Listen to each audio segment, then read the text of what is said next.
Let's start the session. GERD is a common disease affecting almost 20% of general population.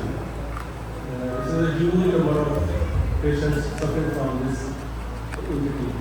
Either causes damage to the esophagus or causes symptoms. वैसे तो ये normal हालात में हमारे साथ ऐसे होता है कि कुछ ना कुछ गैस्ट्रिक कंटेंट्स हमारे स्टोमक में आ जाते हैं, लेकिन वो कोई ऐसी परेशानी वाली बात नहीं होती। लेकिन अगर यही गैस्ट्रिक कंटेंट्स रिपीटेडली आएँ तो फिर सिम्टम्स काज होते हैं, जिसके लिए ट्रीटमेंट की ज़रूरत होती है। Physiological GERD is usually postprandial, short-lived, asymptomatic, and no nocturnal symptoms. Pathological GERD symptoms: mucosal esophageal injury and nocturnal symptoms. GERD usually present with heartburn and regurgitation, and sometimes present with water brush, chest pain, dysphagia, epigastric pain, belching, nausea and bloating. What is heartburn? Retrosternal burning sensation, most commonly postprandial, nocturnal. Fatty foods and spicy foods usually cause heartburn. Relieved with antacids, water or milk. Worsened by recumbency. Perception of gastric content reflex in the mouth is acid regurgitation. Esophageal symptoms are cough, hoarseness, throat pain, wheezing, and sleep disturbances. These are all symptoms can be associated with GERD. GERD can cause complications like metastatic esophageal disease, Barrett esophagus, dysplastic disease, adenocarcinoma, peptic ulcer, laryngitis, and even when gastric contents regurgitate into lungs, it can cause pulmonary disease. Patients with typical symptoms of GERD receive empiric therapy with a proton pump inhibitor and do not undergo diagnostic testing. आमतौर पे इसके लिए किसी test की ज़रूरत नहीं होती, तो ट्रायल आप PPI का दें तो सिम्टम ठीक हो जाते हैं और डायग्नोसिस भी कंफर्म हो जाती है। However, in patients with alarm features, investigation with an upper GI endoscopy is warranted. अब ये अलार्म फीचर्स कौन कौन से होते हैं? Dysphagia, odynophagia, nausea, vomiting, weight loss, extended duration of symptoms, no response to PPI, family history of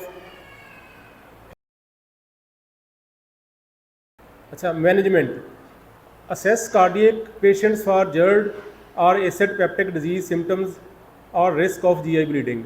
Take care of symptoms or use prophylactic GI protective treatment in high-risk patients on multiple antithrombotic.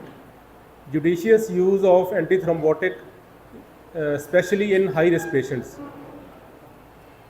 अब recommendation ये हैं कि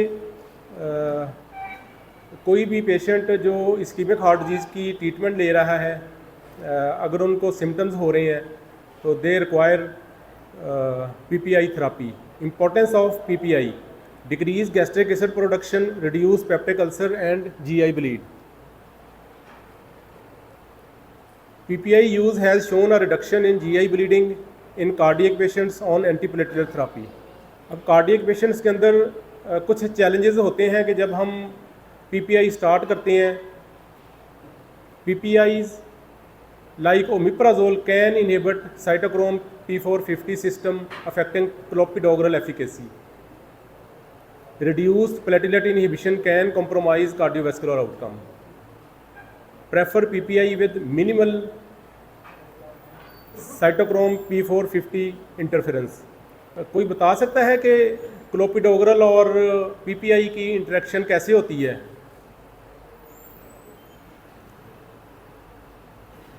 क्योंकि जो cardiac patient होते हैं उनके अंदर ओमेप्राजोल या दूसरे पीपीआईज आर नॉट सेफ। अच्छा, क्लोपिडोग्रल जो है ना, ये प्रो ड्रग है, ये एक्टिव ड्रग नहीं है।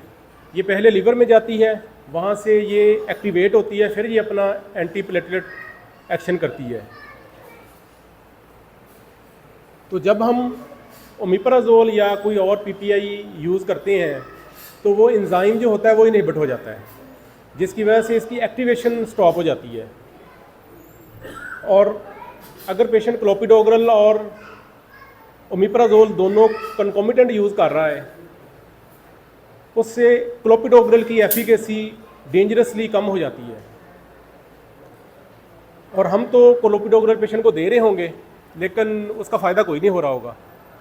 तो इसलिए ओमेप्राजोल को यूज़ करना इन cardiac patients is not safe. जितनी भी अथॉरिटीज़ हैं, ड्रग रेगुलेटरी अथॉरिटीज़ हैं, वो इस चीज़ को डिस्करेज करती हैं कि क्लोपिडोग्रल और ओमेप्राजोल को कम्बाइनली यूज़ ना करें।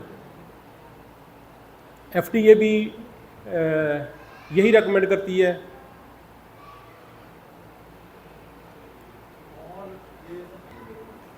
जब तक वो ड्रग बॉडी के अंदर है तो वो इनहिबिट रहेगा।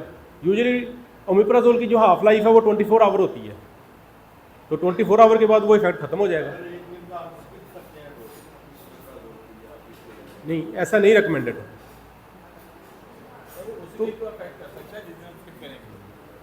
तो आपने अल्टरनेट यूज़ करनी है ना, आपके पास अल्टरनेट थेरापीज़ है ना।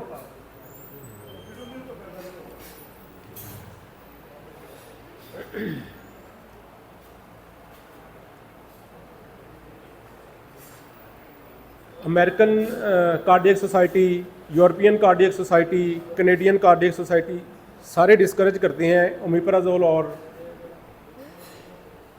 क्लोपिडोग्रल को इकट्ठा यूज़ करना। तो सबसे जो इसमें सेफेस्ट है ना, जो सबसे मिनिमम इफेक्ट करता है, वो पेंटोप्राजोल है। तो कार्डियक पेशेंट्स के अंदर पेंटोप्राजोल आप सेफली यूज़ कर सकते हैं। तो आज की जो प्रेजेंटेशन है, इसका जो टेक होम मैसेज है, उसमें एक तो ये है कि अगर कोई कार्डियक पेशेंट एस्प्रिन और क्लोपिडोग्रल ले रहा है, उसको गर्ड के सिम्टम हो रहे हैं, एसिड-पेप्टिक डिजीज़ के सिम्टम हो रहे हैं, तो उसको ओमेप्राजोल ना यूज़ करवाएं, उसकी बजाय उसको पेंटोप्राजोल यूज़ करवाएं। तो उससे उसका रिस्क, जो स्टडीज़ हुई हैं ना, वो ज़्यादा ओमेप्राजोल और इसोमेप्राजोल पे हुई हैं। तो ये दोनों तो कॉन्ट्राइंडिकेटेड हैं। तो इसके अलावा बाकी जितनी हैं वो कम इनहिबिट करती हैं साइटोक्रोम P450 को, और जो सेफेस्ट है वो पेंटोप्राजोल है। लेकिन सर ये जो पेंटोप्राजोल है, ये हाइपोमैग्नीसीमिया भी होता है। हाइपो करते हैं, सारे पीपीआईज करते हैं ये, और इसमें ये कार्डियक रिदम भी तो करता है। लेकिन हाइपोमैग्नीसीमिया तब होता है जब आप लॉन्ग टर्म यूज़ करते हैं। मसलन एक पेशेंट है, वो डेली ले रहा है और सालों साल ले रहा है, तब जाके ये इफेक्ट आता है। लेकिन अगर आप शॉर्ट टर्म यूज़ करते हैं 2 वीक या 3 वीक्स के लिए, उससे कोई ऐसा साइड इफ़ेक्ट नहीं होता। अच्छा, दूसरा जो एक बड़ी हमारी प्रैक्टिस के अंदर बड़ी कॉमन सी चीज़ है कि हम ब्लड प्रेशर को कंट्रोल करने के लिए भी कई दफ़ा एस्प्रिन शामिल कर देते हैं पेशेंट की दवाइयों के अंदर, और कई दफ़ा हम हार्ट अटैक से बचने के लिए, प्रोफिलैक्सिस के लिए एस्प्रिन को यूज़ करते हैं। और ये प्रैक्टिस बहुत ही कॉमन है, जबकि गाइडलाइन जो है वो इसको डिस्करेज करती है। जितनी भी गाइडलाइन है वो इसको डिस्करेज करती हैं। एस्प्रिन आपने सिर्फ तभी यूज़ करनी है जब पेशेंट को MI हो जाए, स्ट्रोक हो जाए, अदरवाइज़ एस्प्रिन का कोई रोल नहीं है। अगर कोई इंसान या कोई पेशेंट एस्प्रिन, लोप्रिन प्रोफिलैक्सिस के तौर पे यूज़ करता है कि मैं अपने पेशेंट को दे रहा हूँ लोप्रिन डेली, आपको हार्ट अटैक नहीं होगा, तो ऐसा गाइडलाइन कहती हैं कि ऐसा करने का कोई फ़ायदा नहीं है, बल्कि ऐसा करने का नुकसान है। अच्छा, डॉक्टर आसफ़ ने सवाल पूछा है कि पॉलीसाइथीमिया अगर है पेशेंट को तो फिर हम लोप्रिन या एस्प्रिन यूज़ कर सकते हैं? तो कर सकते हैं ऐसा। अच्छा, एस्प्रिन के ऊपर जो सबसे कॉमनली गाइडलाइन प्रोवाइड करती हैं वो United state prevention task force है, जो रिकमेंडेशन देती हैं कि एस्प्रिन को कब यूज़ करना है, और सारी दुनिया इसी को फॉलो करती है।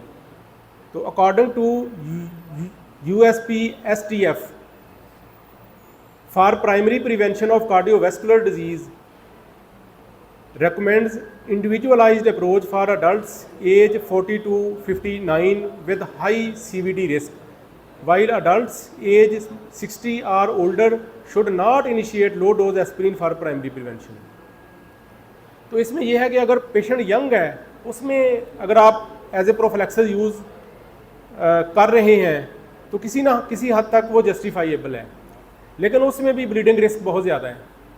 यानी अगर एक पेशेंट एस्प्रिन या लोप्रिन को यूज़ करता है for prevention of heart attack, तो उसको हार्ट अटैक से प्रिवेंशन तो नहीं होनी, लेकिन उसको ब्लीडिंग होने का रिस्क बहुत बढ़ जाएगा।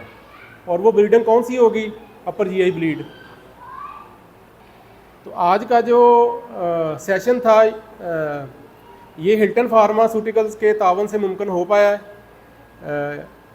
तो पेंटोप्राजोल ज़ोपेंट इनकी प्रोडक्ट है। Thank you very much. अगर कोई क्वेश्चन हो तो। कोई रोल नहीं है। हाँ, अगर कोई पेशेंट को कभी हार्ट अटैक हुआ है, स्ट्रोक हुआ है या पेरिफेरल वैस्कुलर डिजीज़ है, उसके अंदर लोप्रिन का रोल है for prophylaxis for another attack. अगर एक पेशेंट को एमआई नहीं हुआ, स्ट्रोक नहीं हुआ, कोई पेरिफेरल वैस्कुलर डिजीज़ नहीं है, तो उसके अंदर लोप्रिन या एस्कार्ड को प्रोफिलैक्टिक के तौर पे यूज़ करना काजेज हेमरेज। कोई रोल नहीं है उसमें। जब एमआई हो जाए फिर रोल है, फिर प्लेग स्टेबलाइजेशन के लिए फिर रोल है।